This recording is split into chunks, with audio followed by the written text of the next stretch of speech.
Okay, good morning, everyone. Welcome to the external user demo for the International Communications Filing System Satellite Earth Station subsystem.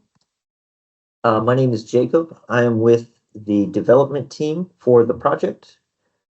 And we also have with us Kathleen, who is our point person at the FCC. I want to go ahead and give her a chance to introduce herself as well before we get into the demo.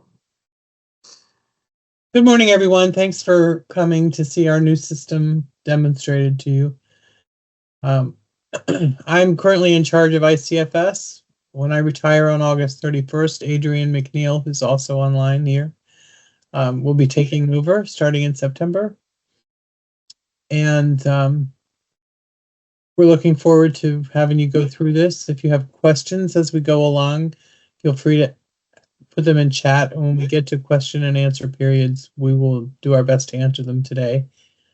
If you have questions after the fact, you can send your questions to the same email you used to register for this, which is icfsdemo@fcc.gov, and Jacob will show you a screen with that information. So off we go. Okay, so I'm going to start with a brief statement on recording. So this user demonstration will be recorded for future training usage. By attending, you agree to be recorded. If you prefer not to ask a question during the Q&A period, you may make use of the meeting chat, as Kathleen said. And we're going to ask you to hold your questions until our answering question and answer portions.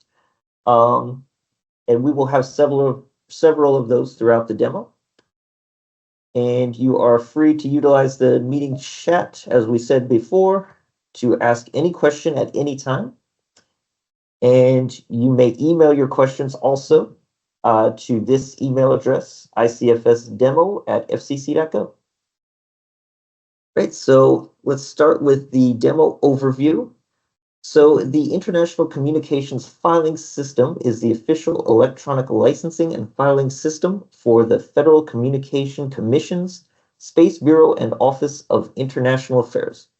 So basically, if you're looking to get a license or authorization to use any kind of international communications infrastructure, be that a space satellite or an Earth station or submarine cable landing, this is the place where you go, the International Communications Filing System. All right, and there are multiple filing request types, and each request type requires one or more completed forms. And obviously today we're going to be focusing on the Satellite Earth Station subsystem of ICFS and all of the associated forms involved in that. And this is only part one of our Satellite Earth Stations demo. We are going to have a part two this time next Friday. So I will be demoing only part of our subsystem, and I will get to the rest during that demo. All right, so here is a list of our Satellite Earth Station forms that we have in the system. For part one, I'm going to be focusing on the new license and license to communicate with foreign satellite forms. So these are kind of your foundational forms. Basically, in order to fill out most of the forms down here that I will be presenting as part of part two, you will need to fill out one of these first, because basically these forms, most of them are based on these two base forms. So we have the new license form, which is which has the acronym SCSLIC. This is the form you'd fill out if you're looking for a license for a new Earth station construction. And this is the form you would fill out if you're looking for a license to communicate with a foreign satellite via Earth station. So all of these forms, except for assignment of license and transfer of control, and um, and the special temporary authority, also require you to fill out a supplemental Schedule B form in the process of filling them out. And we will get into how you get to the Schedule B and fill it out. And I will also have a separate demo session on the Schedule B. It's going to be at 1 o'clock today. And I assume a lot of you are going to be there as well. In addition, all of these forms, except for the special temporary authority, pretty much use the same general form structure. And in our system, it's the same form essentially. It's the Form 312 main. So by demoing this form, I'm going to pretty much be demoing the forms for all of the other ones. They're all pretty much going to look exactly like this one. And finally, I want to say that for all of these forms, again, except for assignment of license, transfer of control, and special temporary authority, you also have the option of filling out a Schedule S form if you will be seeking a license to use a satellite space station in tandem with your Earth station. All right. And I'm going to start actually by going over the process of registering with the FCC. Now, a lot of you are probably going to be somewhat familiar with this process.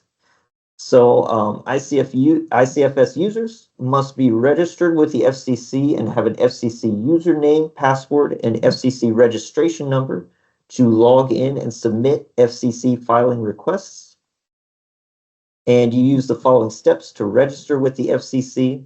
You enter that URL right there in your browser to open the CORS registration page, and you select register to open an FCC account and follow the instructions in CORS.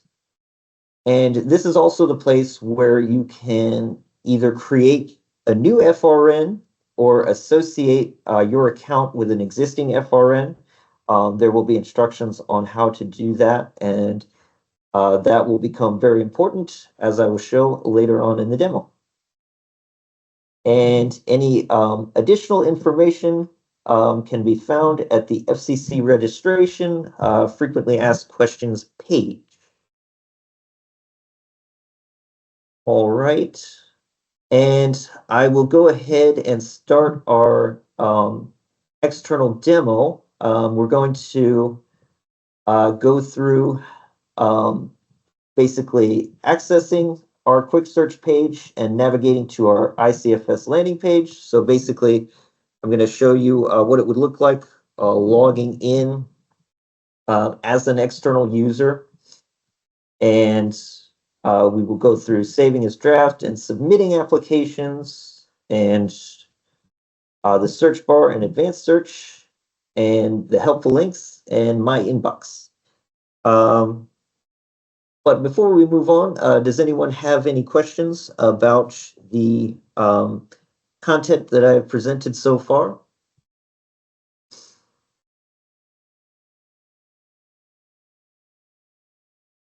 All right. If not, I will begin and show you your login screen. So first, I'm going to navigate to this URL right here. And it will be different when it's when it goes live in prod. But it will be provided for you. And I'm going to go straight to login here. And when I click login, I'm going to be redirected to the CORS login page, and I'm going to enter the username and password that I created for my CORS account.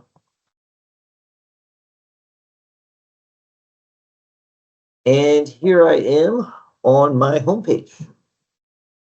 So the first thing I want to show you is when you are about to fill out an application, the first place you're going to go is this Start New Application tab.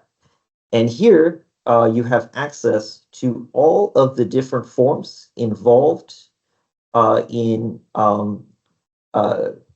applying for licensing, for a license or authorization, for communications infrastructure. And for this particular subsystem, this is right here. This is your satellite earth station subsystem. So you would start, if you wanted to fill out a new license application, you would start here and go to New License.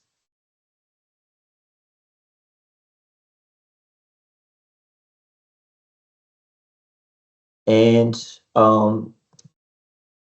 you can, and basically, there's basically two different submission actions, I guess you could say. So when you're initially opening a form and you're typing stuff in and you save it, a draft record is created in our system, and that draft record is not publicly accessible. So, and also you can come back here and make as many edits as you want while your application is in draft state. So I'm just going to type something into this field and save it as a draft.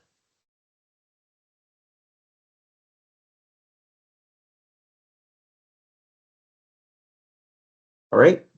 And you can see as soon as I save it as a draft, you see this Edit Schedule B button appear, which you can use to get to your Schedule B form. We're going to go through that later. And then once you have filled everything out, including your Schedule B, you're going to have the ability to submit your form. Now, when you submit the form, a couple of things happen. First of all, the submitted form it goes into a new status, pending review or pending payment, and it then goes through a process of review in the FCC. Also, it becomes publicly available, so people searching on the website can find it. And I will show you the quick search and advanced search features that you can find, that you can use to find public applications. And then the other thing that happens is a call sign is generated, which is associated with this application. And that call sign is then inherited by any applications that are created off of the base application.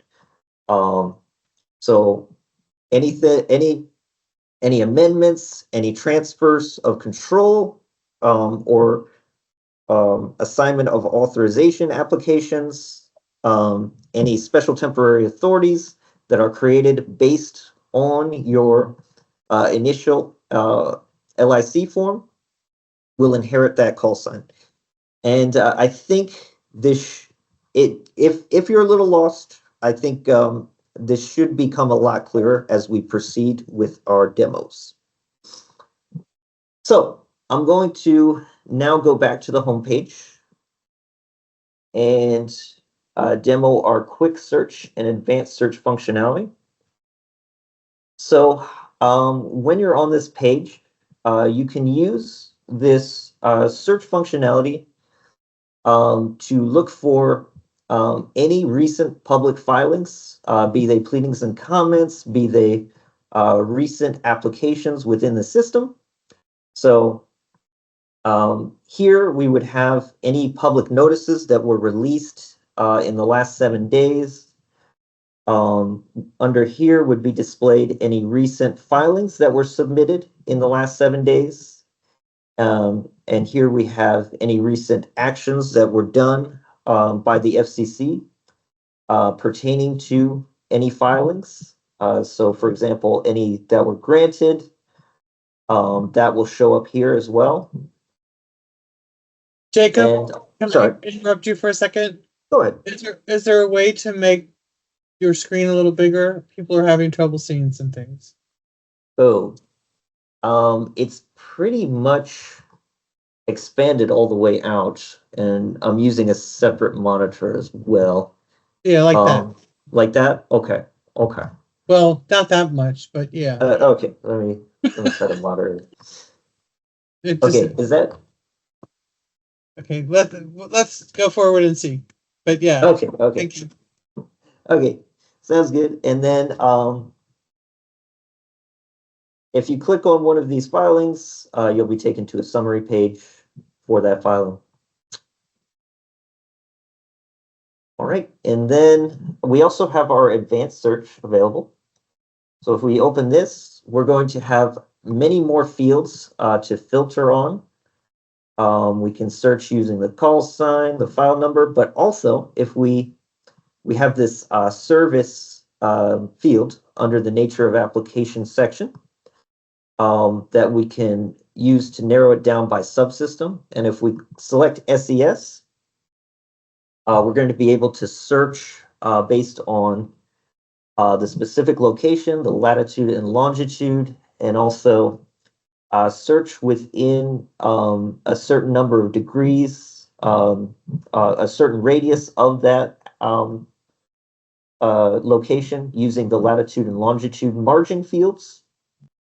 You can also search based on the site county, site city, site state, and also by the satellite points of communication used by the Earth station, the class of station, and also your frequency upper and lower bounds. So you can set a frequency range where anything that falls within it um, is going to show up in the search results. For example, if I select this, I'm going to be presented with our result here, and it's going to have basically columns that will present all of the information you see up here. So class of station, point of communication, city, county, state, all of that. All right, and we also wanted to demo the helpful links. So you go to helpful links FAQ, there's a lot of useful links here. So for example, we have a list of all of the satellites that are currently available right here. We have our ICFS helpline and our ICFS email, which you can use to contact a representative from ICFS if you are having any difficulties filling out an application. And we also have the FCC fees link, which you can use to find information about the different fee codes and how they are applied, which definitely will be very useful as you are filling out applications. As I will show you, you need to specify the fee that you supply when you are filling out an application. Okay, and there's also the My Inbox feature. Here, you will see notifications that you get from the system. There's a number of different events that will trigger you to receive a notification. We'll get into a few of those as we proceed with our demos. All right, and then I also wanted to show you the My Filings tab. So basically any filings that you have created in the system are going to show up here. They're going to be organized by the filing status. So any drafts that you filled out, like the one we just created and saved, will show up here in the drafts portion. And any that you have in pending payments or pending review will also show up. And any that have been granted by the FCC will also show up here under the current tab, because this is the status that it will have when it has been granted already. Okay, so were there any questions on that portion? That was kind of your general features that are available on your external portal. I'm going to proceed after this to the demo of the actual SES LIC form. But did anyone have any questions before I get into that? Yeah, there's a number of questions in chat. I was going to try to type answers, but they kept Okay. coming. So let me try to answer some of them. And you might need to help me here. The download all attachments button, does that download each license attachment or the table of information? Okay, so we were in the search page, right? I'm not sure where sorry. we were. Sorry. I think Well, it might have even been on the front, like the pleadings and comments thingy or whatever. oh yes, this one right here. Yeah. Okay, so download all attachments. That is a good question. So I think So you select which you're ones gonna you want. select them. Yeah. We have to find a way to select them. We're working Yeah. on that, Laura.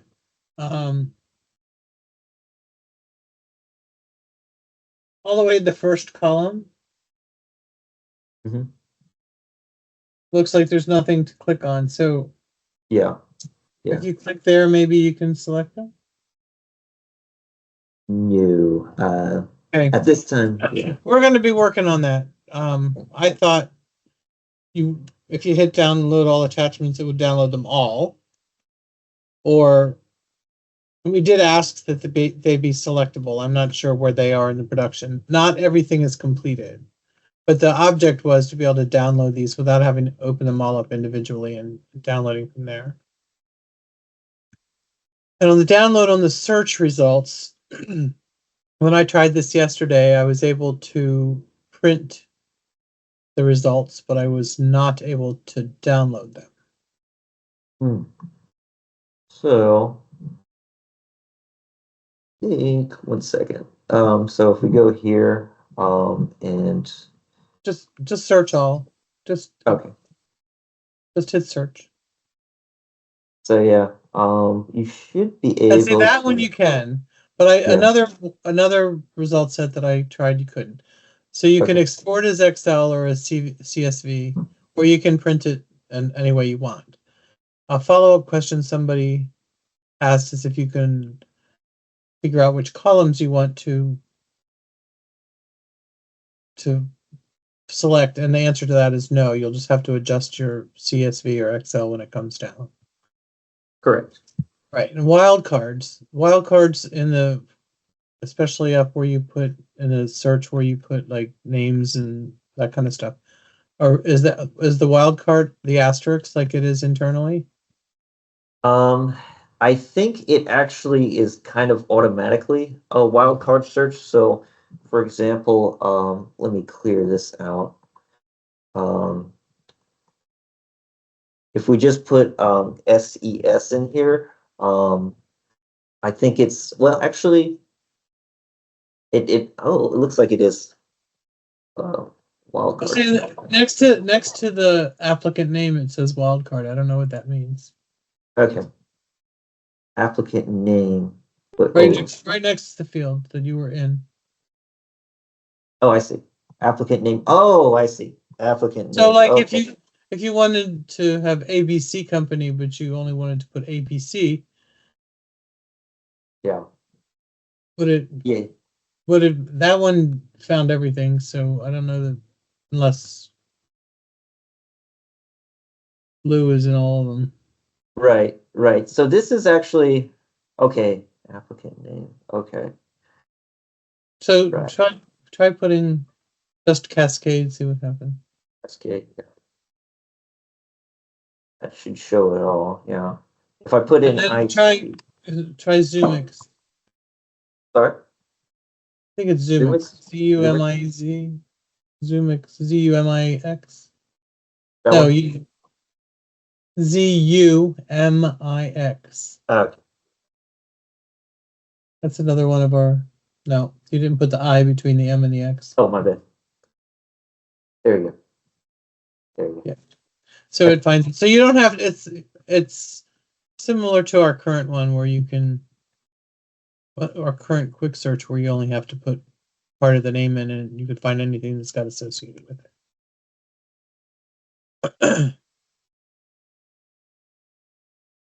All right. And wait a second, just a couple more. Does Okay. login require MFA like cores? Not that I'm aware of. We didn't develop that. No, not external logging in, not for external users.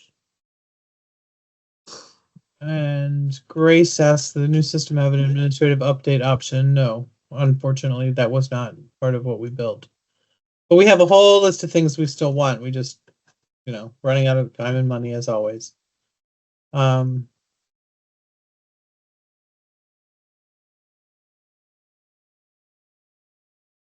not sure the filtering icon under results does anything. Maybe it does. Under the word results, there's a filter. I think yeah, I think that was going to be removed because it didn't do what it needed to do. Right. And it's kind of redundant since, we're already filtering fireman's fields. So. Yeah. Thank you, Jay. I see. LU is in solutions, so that's why it came up. So you don't need to put in a wildcard character. You just need to start typing what you want, see what comes up. All right, those are all the questions. I hope I answered them to your satisfaction. You can get back to what you were doing, Jacob. Sure. So I'm going to start here with the new license form. So like I said, pretty much all these forms, with the exception of a few, are a version of the Form 312 main. So they're all going to have pretty much the same questions. There might be one question or another that's grayed out or that's slightly different from another, but they're all pretty much the same. And this is pretty much going to cover also our license to communicate with foreign satellite as well. So I'm going to actually, what I will do is start with one that I already have kind of filled out already. So yes, here we are. We start with our brief application description field. You can enter pretty much anything you want in here, anything that's going to make it easier for you to identify in your My Filings. And this is all under the first section, which is the applicant information section. And you can specify here your applicant FRN. So the applicant FRN you specify, when you specify it, it will automatically populate all of the fields here. So anything that you have supplied in CORS will be populated here. So essentially, all of the information that you enter into CORS when you create a new account is transferred over to our application, to our ServiceNow side when you log in, and it goes into this FRN table as well. And so basically any FRN information that appears here is going to be mapped to CORS. And you have the ability to edit these fields after you have selected an FRN. These fields can only be changed in CORS, so you can't change them here.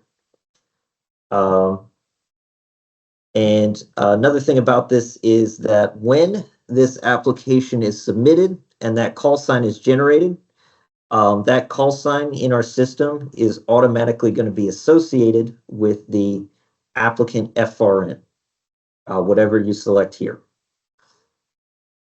All right, and we also have our contact information down here.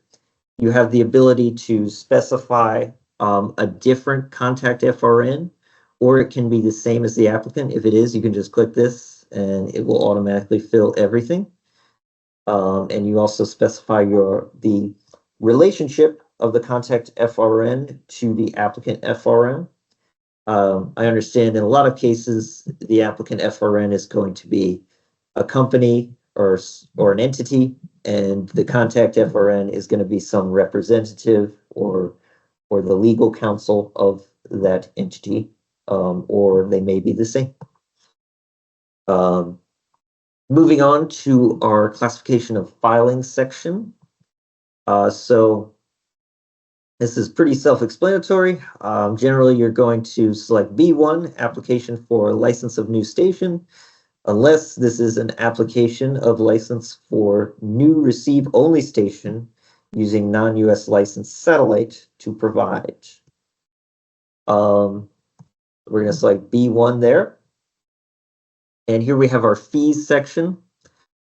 So it's going to ask you, will a fee be paid? And if you select no, you must then indicate a reason for the fee exemption. It could be that you are a government entity, non-commercial educational license holder, or it could be other. And if it is, you're going to enter your explanation right there. And if you select yes, you must select your fee code. Now you can refer to the application instructions to determine what is the correct fee code to select. So yeah, up here you have this link that will take you to the application instructions, and that will guide you to the correct FCC rules section that you would need to go through to determine what to select here. Down here we have the waivers section. Here you're going to specify if you are requesting a waiver from any of the commission's rules. And if you select yes, you'll need to specify each of the rules sections for which a waiver is being sought in the application. And you will also have to attach an exhibit file explaining the request and why it is necessary. And there's more information in the application instructions on how to format that type of file. Down here, we have our type of service. So you're going to specify the nature of service that you are providing, and your choices are here. You can select any of these or other, but you have to specify at least one. If you want, you can specify multiple. All right, and we have our status fields. You can specify if you are a common carrier or a non-common carrier. And here, you're going to specify whether this satellite Earth station is going to be communicating with US licensed satellites or non-US licensed satellites. If you select an option that includes any non-US licensed satellites, here you're going to enter the file numbers associated with those non-US licensed satellites. Those file numbers will be migrated to our system by the time of go live. So they will have a file number associated with them. And here we have our optional, here you can specify whether you will be including a Schedule S with the application. So you have the option to include or not include a Schedule S. So you would select yes if you were seeking an authorization to use satellite's Earth station in tandem with your space station. And if you select yes and save the form, you're going to see this Edit Schedule S button appear, which you can use to navigate to your Schedule S and fill it out. All right, and then down here we have our question 23, which is, if the applicant is providing international common carrier service, you will have to fill out a Section 214 filing. So basically, this is only applicable to people who have selected common carrier as their status. And if you are connected to the public switch network, you will have to fill out a Section 214 filing. And you can see the application instructions regarding that to get further information about that.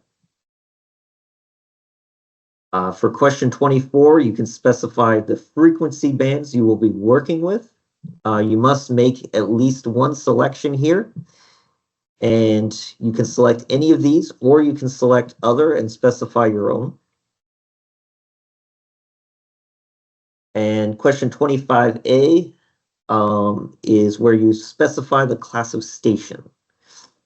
So you can specify whether it is a single Earth station in a fixed location, if it's multiple Earth stations, if it is an Earth station on wheels, if it's an Earth station in motion, if it's a temporary Earth station, and you can also specify other as well. And these two fields are really only applicable if you are filling out a supplemental Schedule S. So we have made them optional. That's the estimated operational lifetime of the space station from date of launch, the space station or satellite network name as well. And question 25D is, does the applicant intend to use a non-US licensed satellite to provide service in the United States? And if you answer yes, you must attach an exhibit. And 25E is asking for information about the administration that will be licensing a space station if you are applying for one. And here we have question 26, which is asking what type of Earth station you will be seeking an application for. So you can specify either one that is transmitting and receiving a signal from a satellite space station, one that is only transmitting, or one that is only receiving from the satellite space stations. All right, and this is a satellite Earth station form, so these do not apply. Down here, we have our environmental policy section.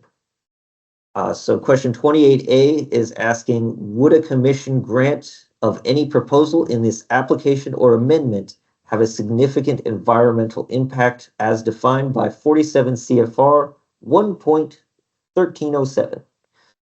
And it also provides a link to that rule section. So you would go through that rule section and determine if your station would have a significant environmental impact as defined by that particular rule section. And if so, you would attach an exhibit file right here. And also, any Earth stations which are using transmit beams will have to submit a radiation hazard study. Yeah.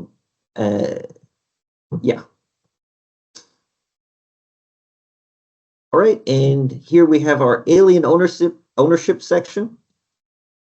So you're basically going to specify whether the applicant is a representative of a foreign government, if the applicant is a foreign government, if the applicant is a corporation organized under the laws of any foreign government. And if any answers to these questions are yes, you're going to attach a file here explaining what these circumstances are.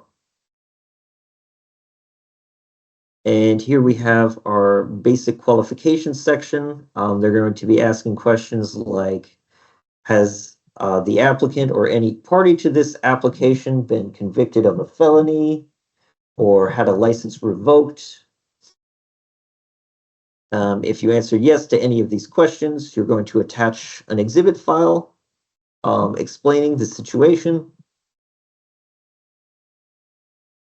Here we have question 39. If the applicant is a corporation and is applying for a space station license, attaches the exhibit, the names, addresses, and citizenship of those stakeholders owning a record and or voting for 10% or more of the filer's voting stock and the percentages so held. So yeah, basically it's asking for ownership information if you will be launching a satellite. This is our anti-drug certification. So you're basically just certifying that you agree to these two statements right here. We have our application description field where you can provide a more detailed description of the services you will be providing. And down here, we have the geographic service certification section. So you can either specify A, that the undersigned certifies that the applicant is not subject to the geographic service or geographic coverage requirements specified in 47 CFR Part 25. Or you can select B, that the undersigned is subject to those requirements and will comply with such requirements. And if you select C, you are saying that you are subject to those requirements, but you are unable to comply with them because they are not feasible for whatever reason. And if you select that, you will have to supply a narrative description and technical analysis demonstrating the claim. All right. And here, any attachments that you have entered in the application are going to show up in this attachments list. And you can specify if you are seeking confidential treatment for any of the attachments you have supplied. And for any attachments you have entered here, you're going to be able to mark them as confidential if you select yes. And if you mark them as confidential, there's basically three documents you're going to submit for every attachment you supply here. So there's going to be a confidential non-redacted version. There's going to be a public redacted version that you're going to submit here, and a public version of the confidential treatment request and supporting statement. And finally, we have our certification section. This is going to be filled out by a party authorized to sign the application. And you can get more information about what constitutes a party as authorized to sign the application in the application instructions. But all of these fields, first name, last name, title, and signature, must be filled out before the application can be submitted. And with that, our demo has come to an end for now. I will be getting into the Schedule B in our next demo at 1 o'clock today. And I will also be demoing part 2 of the Satellite Earth Station subsystem next Friday. So we will have a long intermission where you can get some coffee, get some lunch, whatever you want. But before then, I would like to stop and have Kathleen answer any questions that were raised during the demo. Yeah. So, Can you do one more thing for me, Jacob? yes, Go change some of your answers up there sure. so that those red things go away, and try and show what a review to submit looks like. Okay, sure. So, yes, you have listed here any required fields that you did not fill out. So you can click on one of these and it will take you to that field. So Right. we've left this blank. And we've left this blank right here. You can put. Well, just change the answer to waivers to no. Oh, sure. True. You can do that as well. And were there any There's other? one more at 22. Yes. So change that non-US licensed satellites to Oh, something else. here we go. US Yeah. license. There you go. And okay, so save it as a draft and show what review to submit shows people. Or leave. Yes. We need to. I think we might need to leave one error so that they can see. So we won't see that review to submit button until we've already filled out the Schedule B. And you didn't do that for this yet? No. So we're going to be doing that for the next demo at 1 o'clock. And then after that, I will show what that looks like on this page. Okay. So the answer to the question about something missing on the form and when you'll see it, over on the, I'll stay up there. Sure. Over on the right side, and that white spot below the approval number and the light line, there'll be a button that says review to submit. When you click the review to submit, it'll show you the errors. And once all the errors are resolved, there'll be a submit button, and that's when you submit the application. And also, Laura asked the question about that, if the field is missing. The red errors at the bottom of the page are where where you would find missing ones as you go along, and you can click on them and it'll take you to where you need to fix them. Somebody wants to see question 23 again.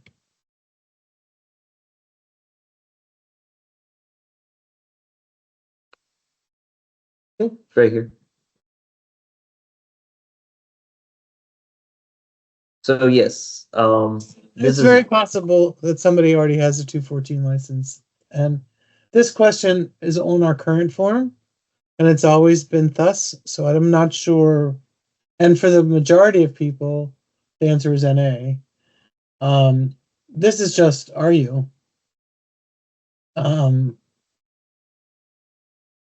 So if they're connected, that's just something we need to know, and then we'll go look for the 214. There's no place to put in any authorization numbers or anything.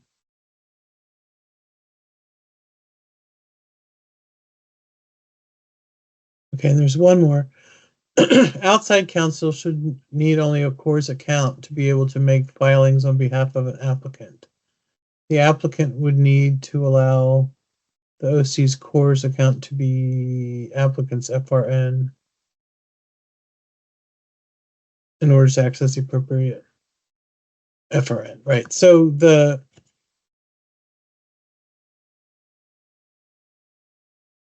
outside counsel can have as many FRNs associated with their login information if they want to log in, and they can file on behalf of any of the FRNs that are related to them, as long as your client is good with that. There was a question about whether or not the FRN is required for a contact. It's not supposed to be. The answer to that section, the contact section, is required, but the FRN box should not be, because people should be able to just type in what they want there without using an FRN. And that's a defect that we will report.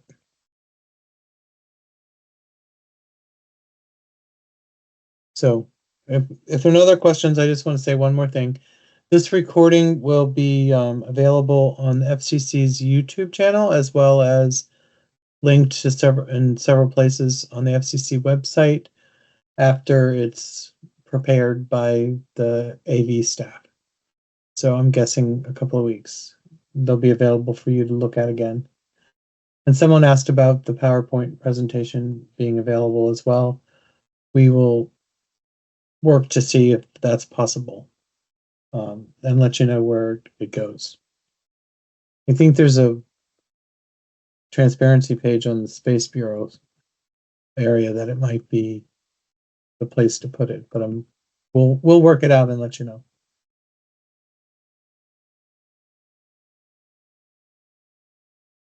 Okay.